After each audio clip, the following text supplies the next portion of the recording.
with a focus on how we bring to our classroom what is at the heart of who we are as people.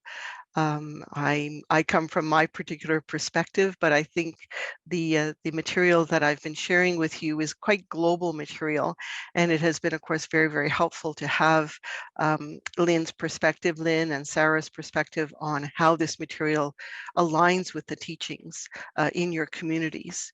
And so the purpose was to really try and center us and bring us to a deeper understanding of what our little children, our 4, 5, 6, 7, and 8-year-olds need from us.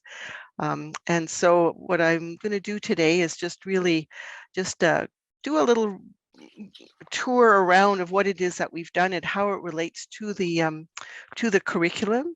I'm not going to spend a lot of time on the curriculum because all of you are familiar with it, but and the title was Building the Classroom Culture, Fostering Independence, because of course we want our children to become fully functioning adult human beings, but it's a long journey. And so we're just going to take a look at that journey and how it relates to the curriculum. You have a specific curriculum for your 4-year-olds, which I took a look at. And of course, it's tied in with your whole global approach where you look at all the aspects of human development, the spiritual, the emotional, the mental, and the physical, and that it all adds together. And I think that's basically what we've tried to do through this approach. We've looked more at the emotional and the spiritual and the physical. We haven't looked at the actual content because when we are dealing with our little ones, it's really about a much more global development. And the curriculum has these different branches. Again, the beautiful analogy of a tree, and we're going to be looking again at growth and nature, looking at the physical development, the emotional development, the cognitive and numeracy and language and literacy as well, and also social. And these are all things that are expressed within that curriculum. And I love the way that they were expressed because they were so general and open-ended that it really allows for a lot of space for the natural, spontaneous development of children. I was very, very pleased to see that there weren't, boxes that had to be checked off, but rather more watching how the development unfolded. And that's really the approach that I've been sharing with you, the approach that Dr. Neufeld has developed that is tied in with the neuroscience, really has given us the message of just take your time, be there with the children, let them be who they are, delightful and curious and joyful, but also impulsive, inconsiderate, and needy, because this is all a part of who they are at this particular stage in their life. And it's really not about having answers, but about being the answer, being the person that can be there so that the child can reach their full potential. And so we have to understand them a little bit from the inside out. There are just some things that we need to make sure that we don't forget when we are thinking of them, when we're looking at them, when we're scratching our heads over why are they doing what they're doing. And Dr. Neufeld's approach basically gives us 3 big keys for understanding. And when we are look at a child and what's happening with them, and when they're doing something that kind of makes us scratch our head and wonder, we really need to continue to remember that there's a maturation key. They're continuing to grow and develop. There's a vulnerability key, the softness that's required for growing, but that also makes us vulnerable as human beings. And of course, the attachment key, which is basically we create the conditions in which vulnerability can be tolerated and maturation can happen.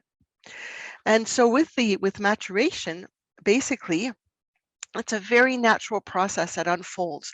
And I love tomato plants, but any growing plant, you can see that the flowers aren't exactly like the fruit, but oh my goodness, if you just give it enough time, the spiky yellow flowers will grow into that lovely round red fruit.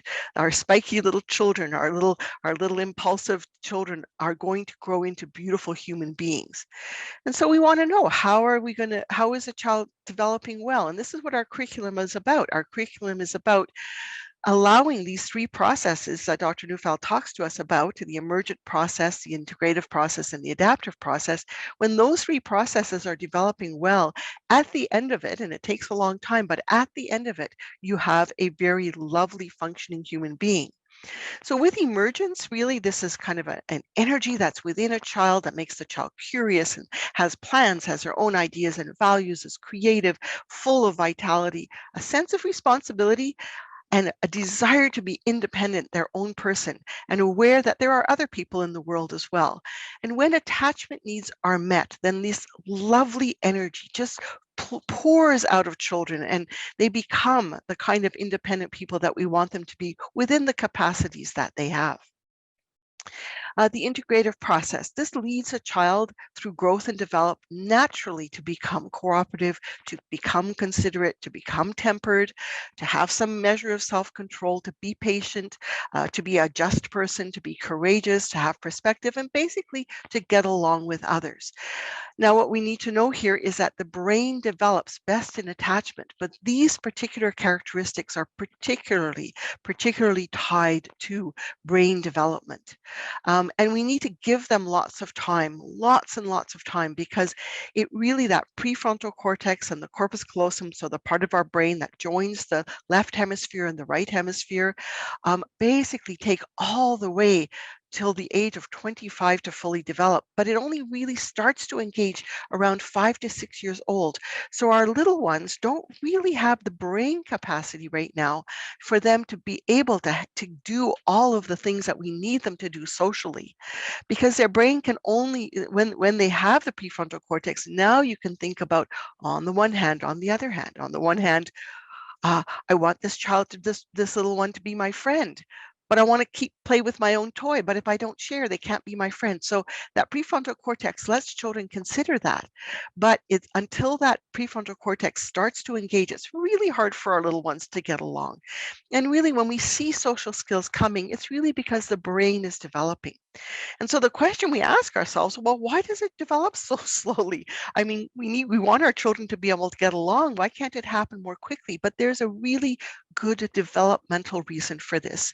And this is one of the things where, as a society, we need to slow ourselves down, because we need to understand that if the first part of development doesn't happen, then the second part of development won't happen as well. And this is nature's way to make it as easy as possible for young children to fully experience each of their emotions, each of their preferences, each of their thoughts. They are really starting initially to just be who they are, a tender new self that is growing. And until they can have the time to experience each of these things, they're not yet ready to mix them together. The brain needs time to become oriented to the world and to who they are. And this is a slow but very, very necessary process. And so they have to be present in the moment with their dominant thought, and they really can't be confused by other thoughts. And then they are lost in that examination, and they can't see more than what they can handle. And we need to really respect that. And we're going to see later on how this can cause them some troubles and what our best response to it should be. The other process is the adaptive process, where we can learn from our mistakes, where we can accept limits and restrictions, and this is part of the curriculum. We can get over our handicaps, become resilient and resourceful and confident in the face of adversity, and bounce back. But that happens in attachment. It's a process that requires a soft heart and a safe place to cry, and we can only tolerate our vulnerability or have our tears with someone who will keep you safe while you are vulnerable. And vulnerability, oh my goodness, growth requires softness, which means we have to be vulnerable. But you know what? If we feel too vulnerable, and especially if we're experiencing separation and trauma, the brain does its job as well. It protects itself. And this is something that the brain has to do, because sometimes we need to just kind of survive in a world that's too much for us. But the thing we need to remember is that when the brain is protecting itself, it cannot be growing. And when children have experienced adverse childhood experiences, too much separation, too much shame, too much alarm, well, what happens is that that shell comes on, and now some of the things that we'd like to see happening for them are not yet happening. And why does that shell go on? Well, the child doesn't feel safe, or they don't feel safe to express what they're feeling, or it's not safe to be dependent or vulnerable, or the world is overwhelming. There's no one who can keep them safe. And now the child starts getting into kind of a, I'll keep myself safe. You can't tell me what to do. But the trouble is, when that shell is on, now there's a price to pay. You lose playfulness and restfulness and vulnerable feelings. You start to become stunted. So you're in a 5 or a 6 or a 7-year-old body, but you're more like a 3 or a 4-year-old. You're not so flexible when things don't work well. You can't recover or bounce back. You lose your empathy and caring. You start to think only about yourself. And the trouble is, and that along with aggression and anxiety that happen, now the people around you find it harder to care for you. When you're a tough little nut, when you're a tough little cookie, sometimes we lose, as adults, we lose our caring for children like that. And that's why it's so important for us to remember that behaviors are the tip of the iceberg and that emotions are underneath. And of course, one of the things that we need to know about emotions is that they are many of them, and the two big ones are frustration and alarm. And what we want our children to do is to be able to feel and talk about and experience and be able to share their feelings, which of course, which is basically an emotion becomes a feeling when we can actually bring it to consciousness and share it. But when our brain protects us against those feelings, well, then other things happen and the behaviors come out. The inattention and the agitation, the hyperactivity, the physical outbursts, the tantrums, the poor memory, the fatigue, the obsessions, the compulsions, the panic. All of these kinds of things come out when the brain says it's not safe to be vulnerable. And of course, what is it that makes us feel most vulnerable? Well, that is facing separation, experiencing or facing the lack or the loss of closeness to those to whom we are attached. And this is the attachment key. What children need in their lives are the adults who can care deeply for them, but also willing to take charge of them and be their guide. Even if they're not happy in that moment, we have a job to do to protect our children. Because the ultimate purpose is to foster these processes that will bring a child to their full potential as a human being. Attachment are the deep roots that allow growth to happen. And when they happen, all of these wonderful, wonderful developmental processes are there. But we need to make sure that the attachments are deep and strong with the people that are most capable of providing the guidance and care that our children need. How does it work? Well, it needs to be about dependence. The immature need to be dependent for the adults who are responsible for them. You know, we have grandfather here whose little child, grandson, is so confident that grandfather will take care of him, that he's able to fall asleep even in the middle of a room full of all sorts of people that he doesn't know, because grandfather is there who will take. And when a child's attachment needs are generously fulfilled, then the child can rest in that invitation to depend and to be cared for. And how do we attach? Well, we attach in many different ways. We attach, attachment goes deep. We attach through our senses. We attach through a sense of sameness, through a sense of belonging and loyalty, that we are belong to a community, that we are important people, that we are loved, and that even if we aren't perfect, we can still be loved because someone can love us even if they know what our weaknesses are. But of course, the paradox of attachment is that the more we give our heart away, the more our heart can be broken. And so it's very, very important in our classrooms to make sure that we are constantly giving children the message. From the minute they cross the threshold into our schools and cross the threshold into our classrooms, that we're kind of putting a hug of caring around them, the arms of caring around them.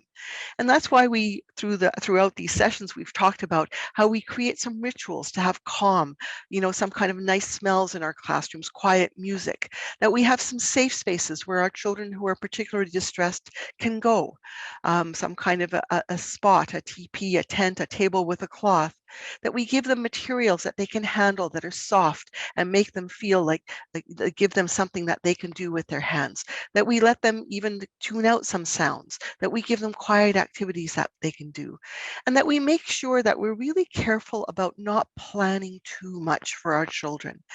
Because sometimes we have wonderful ideas of all the things we'd like to do in the course of the day, but our young children need to enjoy every moment. And if we rush them, they can't enjoy those moments. That we need to have lots of smiles and laughter and warmth and just delight in our face, you know, that give the message to through the senses that we care about them. But we need to be aware of how we look and how we sound when they are in our presence, when they look up at them. Again, we need to remember is that some of our little guys, it takes a while before they pay attention to us. We have to remember when their eyes look up at us, what's the face that they're going to see? Are they seeing a face that says, I'm here for you. I know you can't get it right, but I'm still here for you. We always want to provide more than what is being asked for, to be generous if we are feeding them, to be generous with food, and to create as many opportunities as we can to play and sing and dance and have fun with children. Because this is really where where the brain can grow and develop. We don't have to teach a brain. The brain actually develops on its own. We do need to convey a strong adult presence, and particularly in this day and age when there are so many things happening, there are floods and fires, sicknesses, and so on, that we need to make sure that our children, when they look to us, they see people that are confident, not confident that we have all the answers, but that we can figure things out, that we can handle them and we can handle their world. We need to, be like a duck, very calm on the surface. We might be paddling like mad underneath because our children just want to know, do you think there's going to be a way through? And we have to be able to give them that message through the way that we look. Yes, we will. We'll take care of you. We'll figure something out. We'll get through this. And then we need to make sure that we anticipate and prevent things so that if we've had a particularly difficult day with our children, we say, oh, what could I do differently tomorrow so things go more smoothly? Sometimes we need to say a no to our children, and it's okay, this is going to upset you, but we can get through this. When we are a strong adult presence, we provide a sense it's safe to depend. We invite dependence rather than resisting it. And again, this is one of those paradoxes of development. The more children can depend on us, the more they're going to be willing to try and do things on their own because that emergent process will come. A sense of trust that our adult is able to keep us safe through kindness and firmness, the ability to say no and set boundaries without explaining too much, but also remaining kind but firm. And again, so it's not about letting children do whatever they want because they don't want to. That's too scary for them. But knowing that when we say no, oh, you're not going to be happy, and we keep a little smile in our eyes when we say, oh, I know you don't like this, even though they're telling us, you can't tell me what to do. I know you don't like this. The message we're giving them is we're not afraid of doing what we have to do as an adult and also not afraid of their emotions. We're able to guide them in the way that they need so they feel safe, they can lean on us, and so they know that it is ultimately adults who are in charge of them. We want to engage the attachment instincts, collect before you direct. Get the eyes, a smile, and a little nod. And we ask ourselves, how can I get the child to look at me and smile?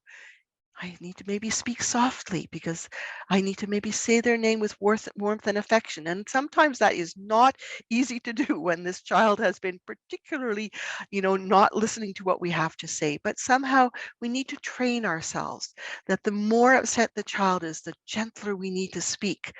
And we have to basically say, has the child given me permission to exist in their presence? This little guy, not totally sure, but he's going to give us a chance to say to guide to him, now you need to sit down, now you need to come over for circle time, I need you to put the toys away, all the kinds of things that we need children to do. And remember, when this little guy is playing with those blocks, all he can think about is playing with the blocks. It's really hard for him to switch gears. How do we help all of our children to switch gears? That's collect before you direct. We know that children only desire to be good to those to whom they are attached. When they are attached, they feel safe, and then they are more willing to do something that is hard for them to do. We also need to remember that sometimes things won't go well. We'll have a rough day, the kids will have a rough day, something will happen, things aren't going to go well. But bridging is a really important concept. What bridging basically says is, you know what? Things didn't go well today, but I'm looking forward to seeing you tomorrow. We'll find a way to make things better. And what that does actually is that it's the message to children, no matter what they do or how they behave, the adults will continue to care for them. A child who does something, says something, I hate you, I'm not going to do what you say, I'm never going to listen to you. When their emotional brain calms down, a little part of them goes, oh my goodness, I've done the wrong thing. I think they're going to give up on me. So many of our children, if we don't reassure them by bridging, by saying, we'll try again tomorrow, I'm looking forward to seeing you tomorrow. If we don't do that bridging, they lose hope. Bridging gives the child hope so that they believe that no matter, even if they're a little bit grumpy, that we are still there for them. We need to make sure that we're matchmaking with the important people in a child's life. So we need to make sure that we speak very warmly to their parents and that they see their parents speaking warmly to us. And again, sometimes that's not easy to do, but it's so important because they look to their parents. Do my parents, do my guardians, the people who take care of me like the people that are taking care of me at school? Oh, okay. Now we're all together in that same village of attachment. So we've got to maintain these positive relationships, find ways of letting the parent know, the good things the child has done. And when there's trouble, even saying, thank you for coming. I know this is not easy for you. And to remember that some of the systems that we use are not really very helpful in that relationship. And the most important thing, inviting parents and the community to come into the classroom, to be part of our village of attachment. They have so much to offer, so many things they can share with their children. Their warmth and their caring, again, makes a huge difference. It's what's happening in that relationship that is much more important than the actual activity. But then when the activity is part of the cultural teachings, part of the important things in a community, that really makes children feel like home and school and who we are as and a part of our identity all makes sense together. When they have these challenging behaviors, remember there's something underneath, too much emotion, too much frustration, or they're really too immature, or they're stuck in their development. They've had a history of a really difficult life, and they're bringing all of that to us. So instead of asking, well, what's wrong with this child?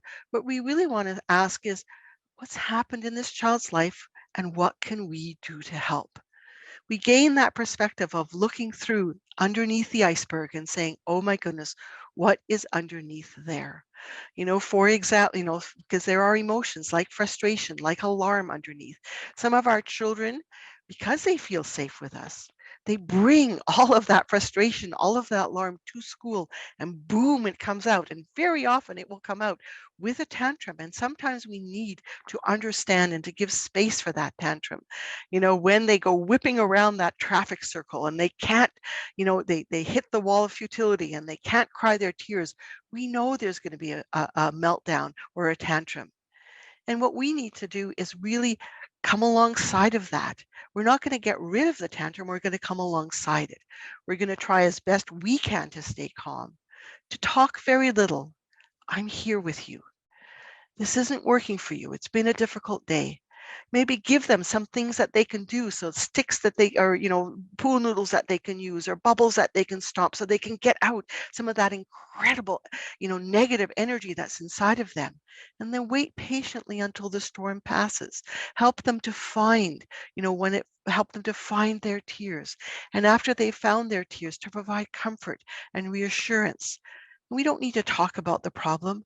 Much better for us to help them to find that place within them, to refine their center, to refine their attachment to the deeper thoughts. Then let us through a breathing exercise. Well, so much after the tears have happened, to help the child to find that deep sense inside of them, and only then will a solution come out. When children are agitated, we need to remember to see that they have inside of them alarm. Too much is going on, but they don't look alarmed. They just look like they're not paying attention. But it comes from that deep feeling of alarm that's defended against. These kids often don't look like they need us. They kind of just look at us and they ignore us, but they actually need more attachment. And remember, when children resist us, it can come from three big places. One, it can come because they're developing their own ideas. If we say it's daytime and they say it's nighttime, they have a reason for that. Or it can come from their vulnerability. It feels too scary. Please leave me alone. I can't handle this right now. And they push us away. Or it can be that they just don't feel attached to us right now. And so they're not yet ready to follow our directions. But if we can engage their attachment instincts, they will then eventually want to follow us. Really, what do they need from us? to understand who they are developmentally, that they are just growing this tiniest little plants that are just starting to grow and find their way through. We need to compensate what's missing in them. We need to make sure that make it as easy as we can for them to get along with other children because they're not quite ready to do that very well yet. And when they get into difficulty, we're going to help them out instead of starting to correct them. Just come over here. I'm going to help you. Go over and talk to the child who's maybe been hurt. Just do little things to make the situation better. And we have to stay very, very patient. Remember, they are still just the spiky yellow flowers. The round red fruit is long time away. Things will change as the brain matures, as long as we have lots of patience. And we have to remember when they're all interacting with other 4 and 5 and 6-year-olds that they're going to make mistakes. And we just need to keep helping them along in those situations, and then to provide more proximity and more help than the child is asking for because they just can't do it on their own yet.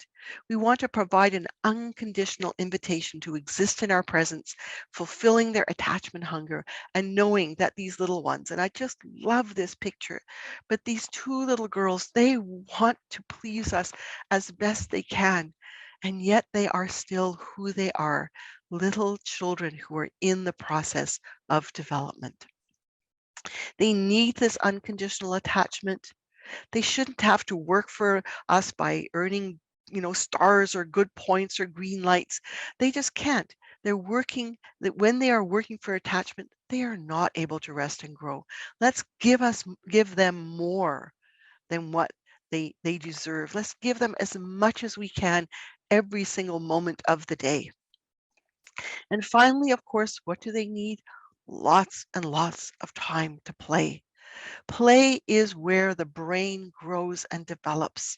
All of those things we want them to do through our curriculum will come about if we give our 4-year-olds and our 5-year-olds and even our 6-year-olds lots of time to engage in play, because it is in play that the brain will grow together. And it is also in play where their emotions can basically come out because it's a workspace for development. It's a place where feelings can be protected, where expression can happen without repercussion. Many of our children do come into our classrooms with frustration. Well, when they want to make things work, which is one of the things that frustration does, they can do puzzles and constructing and building. Because when they can't make their outside world work, let's give them a chance to make other things work. Sometimes they have an impulse to attack or to destroy. Well, let's give them possible places within where they can do a little bit of destroying and hitting and throwing and kicking and screaming and doing war games and attacking games and maybe even play fighting, because these are all ways in which that overload of emotion, and remember, it's not only frustrating for a child maybe who has a challenging home situation, it is plain frustrating to be a 4-year-old or a 5-year-old who doesn't have much control over the life. And when we let these things come out through play, then actually in real life frustration and violence are actually come down. Or if they're alarmed, let's get them out. Let that play release it like a valve. So they can play COVID tack and play with monsters and being the monster and scary stories and pretending to be scared and playing disaster and playing hospital and being sick. All of these things allow those emotions to move through. And once the emotion has moved through, the brain relaxes, and now the brain is open to all the wonderful other things that can be learned through play. And finally, remember that dancing and singing and playing music are both ways to calm an overactive emotional system, but also are wonderful, wonderful ways to create attachment. When we're singing and dancing and playing music, our eyes light up. Our whole system is involved. We don't need to, we're really working with our right hemisphere, with the part of our brain that just experiences the whole. These are most incredibly healing and growing experiences that we can have, and they should be a part of every child's day. When we are worried about our children and we think that we need to do things, when we need to intervene with behaviors that aren't working very well, we always start from the beginning. We maximize attachment. Then we try and figure out, how can we compensate for that immaturity? What structures can we build into our classroom? Routines can we build into our classroom? How can we keep children working and moving through the day without constantly having to correct them? We try and make sure that we have a good village of attachment, all sorts of adults that children can relate to, who can help them get through their day. We allow for emotional expression and tears, and we make play the priority. Finally, we hope to be able to answer the question that every child wants to know: will you take care of me? And of course, what I've learned through this whole session is there's all sorts of people in these children's lives who are there, including, of course, yourselves as teachers. And you're going to take care of them outside when it's chilly, and you're going to take care of them when they ask you, what is this? You're going to teach them things. You're going to help them to build things that are important in your community. You're going to make sure that you're there for them when they need you. You're going to make sure that you provide the dancing and the singing and all of those things that are so important in the life of a child who is part of your community. And so these are all of the people that are there, and all of these interactions with children give them the message: we are going to take care of you. And when that happens, they're going to grow and develop. It's that relational garden, and it's in the classroom, but it's really in the world of the child, whether it's in the actual classroom, but hopefully when it's outdoors and outside, every part of the child's life. As Deborah McNamara tells us, inside of our child is a developmental plan to be unfolded. We are the gardeners that nature needs. And so just a little quick review that this material was based on the work of Dr. Gordon Neufeld with one of his books, also on the work of Dr. McNamara, who has her book as well, Rest, Play, Grow. We have all of the 11 other sessions, including this one, that are on the FNEC CEPN website. So all of the playlists that's there, and you can go back and listen to everything that we've shared with you here. And also a website that I have created with my English school boards, where you can find even more ideas of what you can do. My basic message is you have everything that you need within you as a society, as a culture, as a community, as a people. Have faith in yourselves and just give children what they need. The curriculum goals will be met beautifully. They will be met beautifully. So basically, that is what I have to share, a quick review of all that we've done, and hopefully inspiration for all of you to go forward from here. Thank you so much, Eva. That was like a really good wrap up. And it's by listening to that wrap up that we can see that the journey that we went through and all the things that we've learned deeply. So I feel like once you've learned deeply every concept, you put it together, it's like a whole, it's like, it's fun to see that, that you do the wrap up and there's that understanding and images that comes. And thank you so much. So I will pass on to Lynn.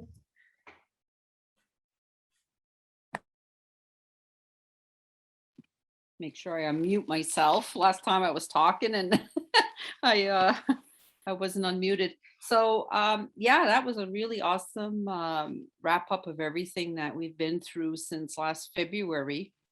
And just having these 4 additional workshops, just gave us more tools and gave us the ability to move forward. So I just like on slide 5 where you said, the secret to raising a child isn't about having all the answers, but about being the child's answer.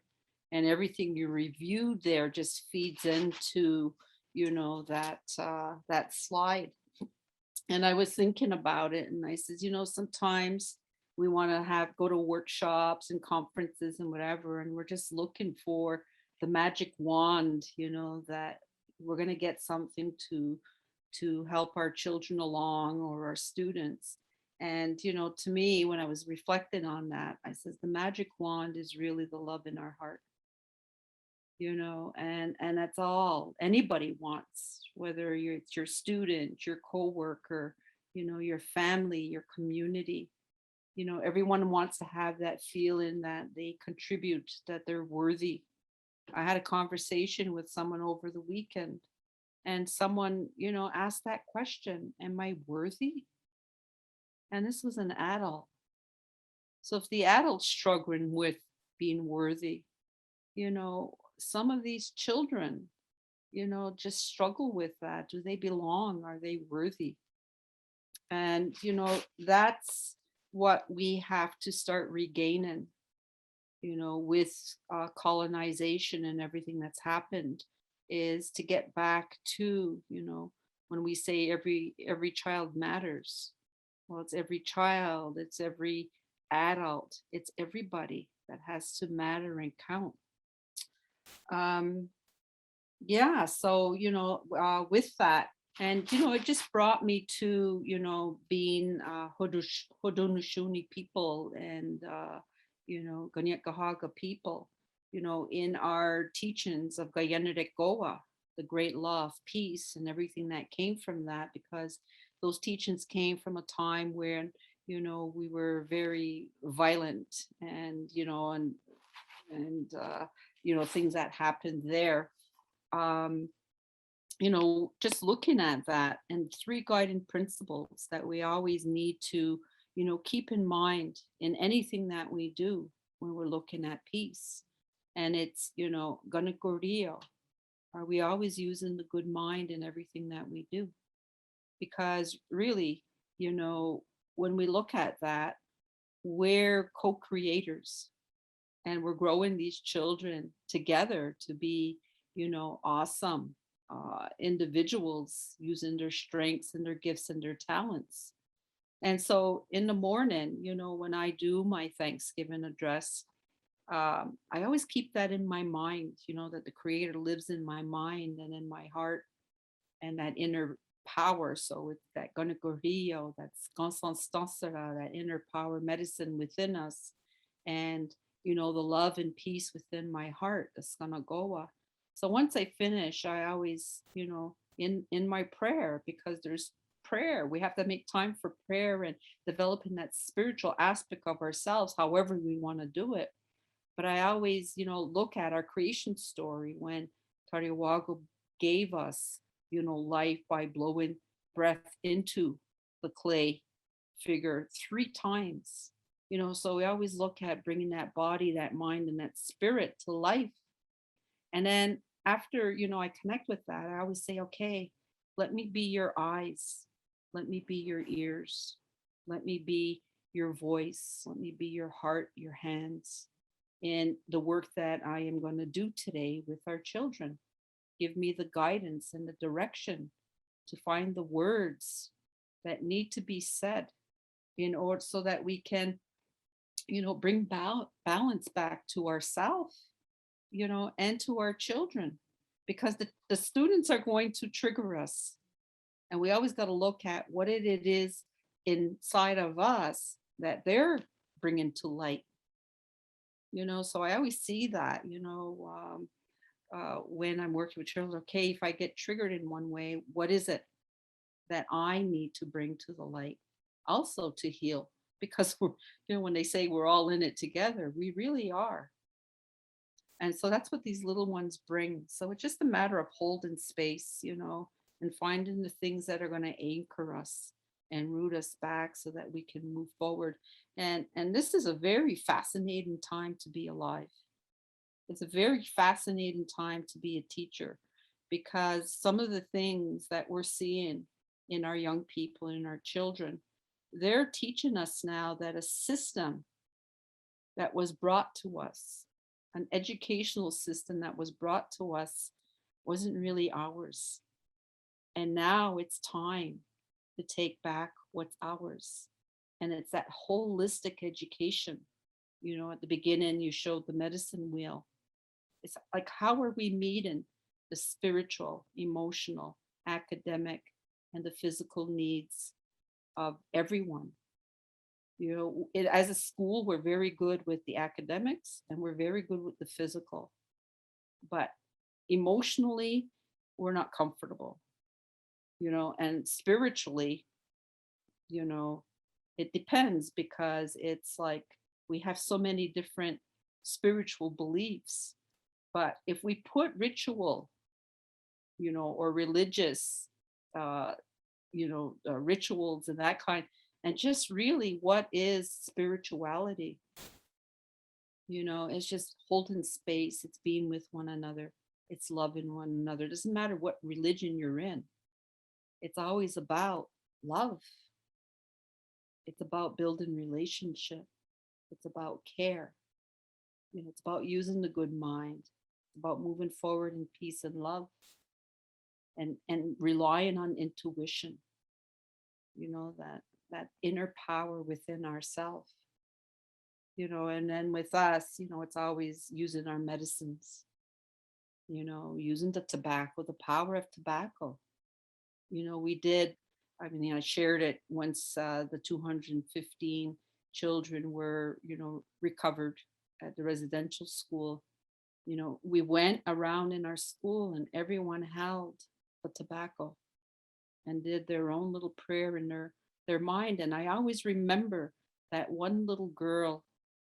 Oh God, I'm trying to remember whose class that was, but she was only 4 years old. It was one of the nursery classes. And as soon as she took the tobacco out of the basket and held it, she just knew what to do, whether she was taught or she saw it or it was intrinsic. She just put it to her heart. She put her head down, and she just empowered that medicine, that tobacco, that we move forward in peace and heal. It was amazing. It just brought tears to my eyes. I actually had to turn around because it was just so empowering, that moment. And so, you know, so it's just, you know, that's that kind of teaching and that connection to the land. And I liked on the calendar that I'm seeing the, you know, nursery kindergarten are going back to the forest this month, I think. Forest kindergarten, just allowing them to be and to connect. And I just started watching, I don't know if any of you's watched it, but Anne with an E. Oh my God. You know, just how she sees the world, no matter what her traumas and her abuses were.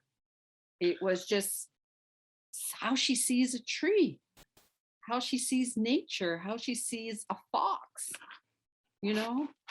And so to me, it's just, you know, it's all of that. It's all of that connection, and always connecting to our own wise practices, which is strength based, and building on the students' strengths and their talents and their gifts.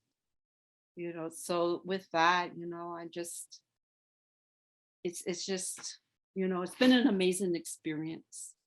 And all we can do is move forward now with what you've given us, with, you know, the teachings that you've received.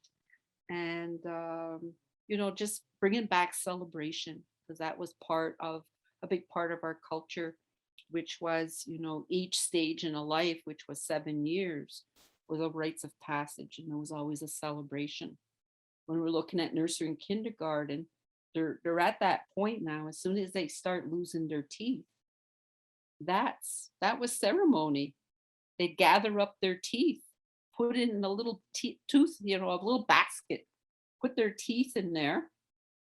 And so now when it was time and the teeth, you know, were growing back, they would go into the bush with a parent or an elder, and they would think about what animal did they want their teeth to be strong like. And then they would give, you know, the teeth to Mother Earth, to the animal. And that was a celebration, because now they were entering another stage of their childhood until they got to their teens. So it's like every 7 years, and it was celebration. So, you know, and now when we're looking at our grade 6 and grade 7 year, you know, 7-year grade 6 and 7s changing now, that's when they're getting ready for their rites of passage, because now they're entering the adulthood. So there's a lot of things that are in our own ways that are just so powerful. and so grounded and so connected. And it wasn't just, the nuclear family, the mother, the father, and children. Everyone was involved, and even how we related to each other.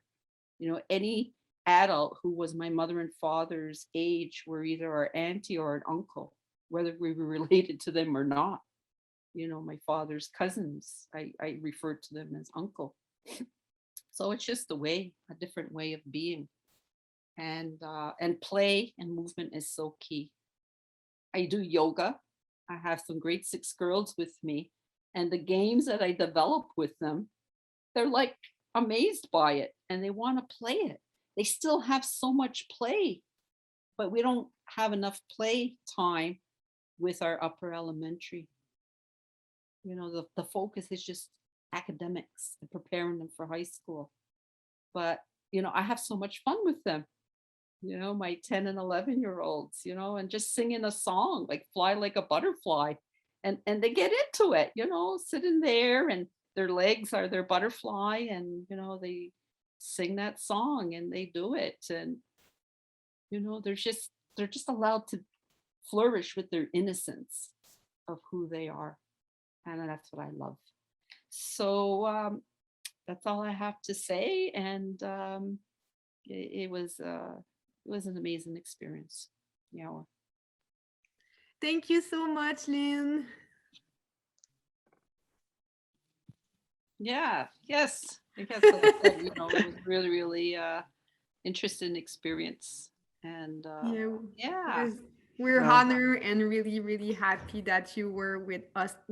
I've learned so much, from you and all the links that you did, even your wrap up tonight. It was really amazing.